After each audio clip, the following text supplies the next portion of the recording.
Toby and the Stout Gentleman. Toby is a tram engine. He is short and sturdy. He has cow catchers and side plates and doesn't look like a steam engine at all. He takes trucks from farms and factories to the main line, and the big engines take them to London and elsewhere. His tram line runs along roads and through fields and villages. Toby rings his bell cheerfully to everyone he meets. He has a coach called Henrietta, who has seen better days. She complains because she has few passengers. Toby is attached to Henrietta and always takes her with him. "She might be useful one day," he says. "It's not fair at all," grumbled Henrietta as the buses roar past full of passengers. She remembers that she used to be full, and 9 trucks would rattle behind her. Now there are only 3 or 4, for the farms and factories send their goods mostly by lorry. Toby is always careful on the road. The cars, buses and lorries often have accidents. Toby hasn't had an accident for years, but the buses are crowded and Henrietta is empty. "I can't understand it," says Toby the tram engine. People come to see Toby, but they come by bus. They stare at him. "Isn't he quaint?" they say, and laugh. They make him so cross. One day, a car stopped close by, and a little boy jumped out. "Come on, Bridget," he called to his sister, and together they ran across to Toby. 2 ladies and a stout gentleman followed. The gentleman looked important, but nice.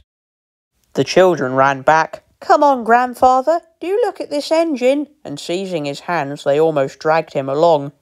"That's a tram engine, Stephen," said the stout gentleman. "Is it electric?" asked Bridget. "Whoosh!" hissed Toby crossly. "Shh!" said her brother. "You've offended him." "But trams are electric, aren't they?" "They are mostly," the stout gentleman answered, "but this is a steam tram." "May we go in it, grandfather, please?" The guard had begun to blow his whistle. "Stop!" said the stout gentleman and raised his hand.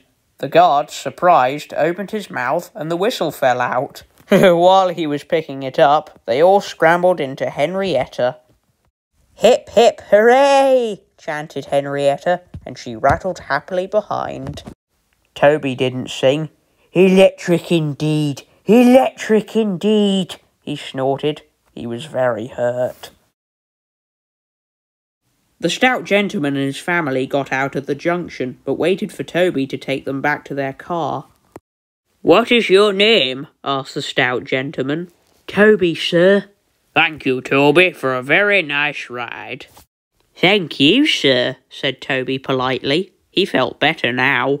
This gentleman, he thought, is a gentleman who knows how to speak to engines. The children came every day for a fortnight. Sometimes they rode with the guard, sometimes in empty trucks, and on the last day of all, the driver invited them into his cab. All were sorry when they had to go away. Stephen and Bridget said thank you to Toby, his driver, his fireman, and the guard. The stout gentleman gave them all a present. "Peep, peep, peep," whistled Toby. "Come again soon." We will, called the children, and they waved till Toby was out of sight.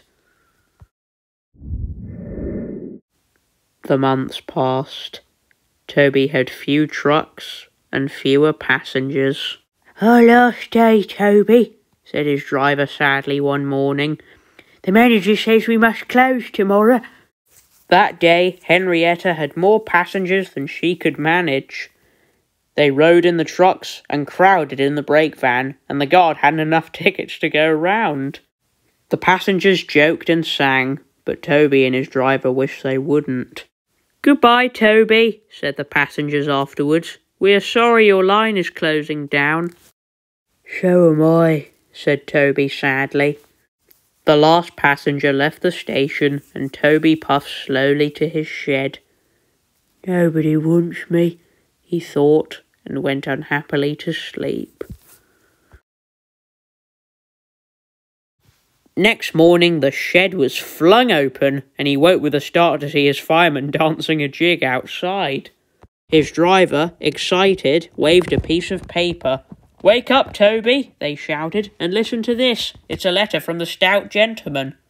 Toby listened but I mustn't tell you any more, or I should spoil the next story.